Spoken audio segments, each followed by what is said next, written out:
Hey, good morning, or whatever. It's November 14th, 2016. Brent Tiffany, app-driven guy, Portland, Oregon. This weekend was amazing. I just worked, Friday, Saturday, Sunday.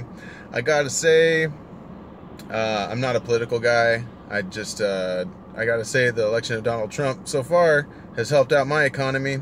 Riots downtown caused by the election made me a lot of money this weekend. I mean, it's kind of sketchy being downtown when there's riots going on, but I was just helping people get out of there, kind of, like rescuing people. And there was a huge surge at different times. I mean, the basketball game got out on Friday, the Blazers game, and it was like down to the wire. It was like an overtime game. So while I was getting Lyft guarantees, around like 9, 10, 11 o'clock, there was also huge Uber surges caused by the riots and by people getting out of the game. And so I was able to catch like these huge Uber surge rides. I made $120 in Uber surge rides while I was on $30, $35 an hour Lyft guarantees. So I was killing like $40, $50, $60 an hour during certain hours on Friday. Saturday kind of calmed down a little bit. But anyway, like I said, I'm not like a huge political guy either way. I could care less because I'd create my own destiny. I don't think a president has anything to do with that. So anyway, on from that point, I want to talk about Lyft a little bit today. Now Lyft in my area in Portland, Oregon, just to give you a little timeline. I've already mentioned this in another video, but I wanted to do one more specific to help out the drivers here in Portland, Oregon, to be more informed about what's going on, and it might affect you in your city too. A couple months ago, Lyft did this did a price fare increase to where they were going to be 20% more earnings than Uber. That was their big selling point on this price increase. It said, hey, fare increase, you guys are going to make more money. And then they even reiterated it with another email saying, this is how much more you're going to make per ride on certain situations, on certain rides. And so they were really pumping it up. It never mentioned once like, hey, this is going to be a temporary thing. Look for rate decreases to come in the future because we're trying this thing out. None of that. It was just like fare increase, you're going to make more money than Uber. So that was great. That went by for a couple of months. I loved it. I was making way more money. I was doing 65 rides a week or more so I could hit my power driver bonus because I was just making $1,000 a week, no problem. It was awesome. And then all of a sudden I get an email middle of the night a couple weeks ago. Oh, hey, yeah, the fare increase. Yeah, we're getting rid of that. Sorry. We got to help out our riders. We got to make sure our riders get taken care of. And I'm sitting there going like, yeah, okay, I understand that. Like, maybe you guys lost some riders, maybe not. I didn't see any decrease in business. I'm not looking at their numbers the way they are, but it looked like everything was fine to me. Riders were not complaining about price at all because Uber does sketchy pricing to begin with. They charge rates that are not what it says on their estimates, and then people end up paying more. Most riders were still telling me Uber was more expensive when they would do a fare estimate and try to get the price, and Lyft was still the better price, even though they had higher rates. So I want to make this easy and break it down for you. Before the fare increase, Uber and Lyft were exactly the same in my area. $1.35 base fee, $1.15 a mile, 20 cents a minute. Okay?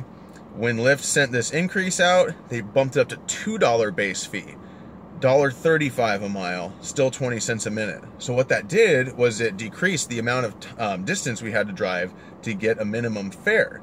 Okay, so we only had to drive like 2 miles, and then anything more than that, we would break the minimum fare. The minimum fare is $5.25 that they pay no matter what.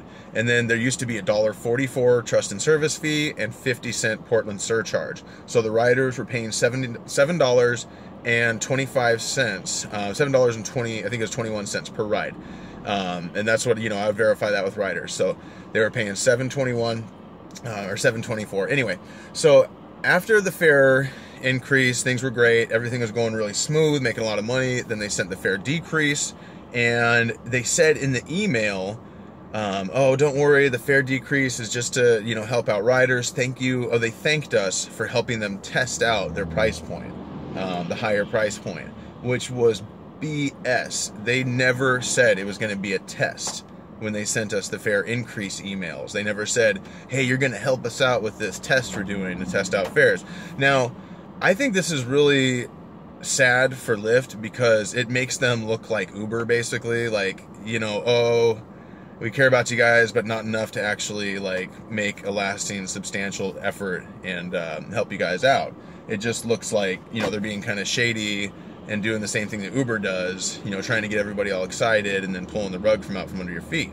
And then also, I feel for the Lyft dedicated drivers because, you know, they're out there only doing Lyft rides as kind of, a lot of them are doing it as a strike against Uber. You know, they don't want to take Uber rides anymore. A lot of them just like working for Lyft better. And then all of a sudden, they were getting a 20% raise.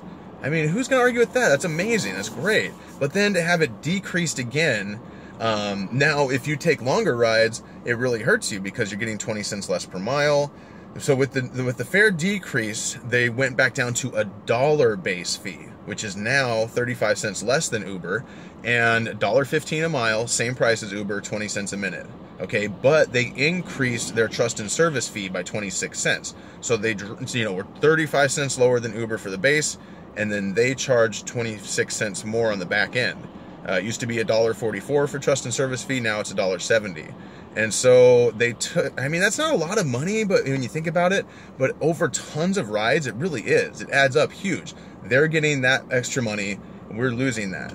Okay, now on a base minimum ride with Lyft, you're still gonna have $5.25 base fare, but you have to drive more distance in order to break that $5.25. Now you have to drive about 3 to 3.5 miles in order to break that minimum fare of $5.25. With Uber, a 3-mile ride is actually gonna pay you a little bit more now than Lyft will. If you're getting a 20% power driver bonus, if you're making sure you're gonna get 65 rides a week, you're still gonna make more with Lyft because of that 20%. But it's only because of that 20% and the fact that you can accept tips. That's debatable because a lot of people get more in Uber tips. I have plenty of nights when I get more cash tips in Uber than I get my online tips with Lyft, and I don't have to write them off. So that's debatable with tips. But my point is just to help you guys be informed. I want to let you know what's going on.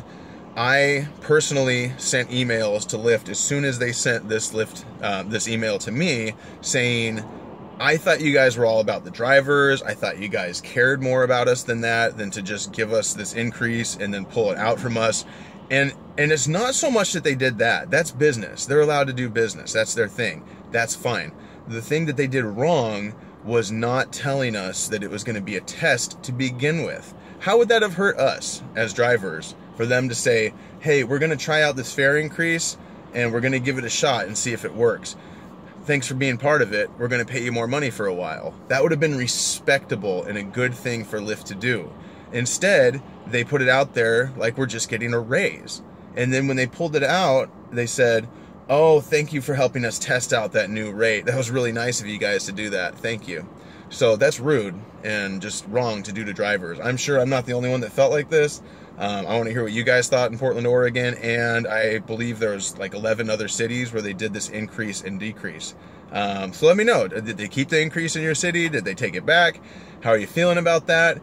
And most importantly, email Lyft and tell them how you feel about it, because they take that stuff seriously. It's not like Uber where if you send them something, they're just going to send you some robot response about navigation or something back, you know, like not even hearing what you said. Lyft takes it a little more seriously. They have humans send you messages back. Don't fear that you're going to be deactivated or have any kind of retaliation against you because you're sending them a message. That's the only way we can let them know that we're pissed. Okay, so I don't know how you guys feel about that. Message, comment, whatever. Actually, I don't get messages very well, so please try to keep everything in the comment section for videos, because I have a hard time responding to messages. I don't get in front of a computer very often. I do everything. I'm an app-driven guy. I do everything on apps, basically. So that's about all the point I wanted to make. And another form of retaliation that we have is Juno. Juno's coming up soon. I have a whole nother video about that. I want to roll out a Juno contest soon to try to get people signed up. But if we build a Juno team in Portland, they're going to bring Juno to us faster. That's the only point I want to make on that. You can sign up for Juno underneath the link on the video. If you sign up for Uber or Lyft, under my promotion code, you get a better bonus. I get a better bonus. Don't sign up under the little Lyft sponsored link under my video. Go down to the description and sign up under that. So that's pretty much it. I thank you guys so much for the time you spend watching these videos. It really is very nice to hear the feedback and meeting people in town that say they've watched my videos and been inspired. I'm really thankful. Have a great day, and again, thanks for watching, and I think things are really looking up. Have a good one.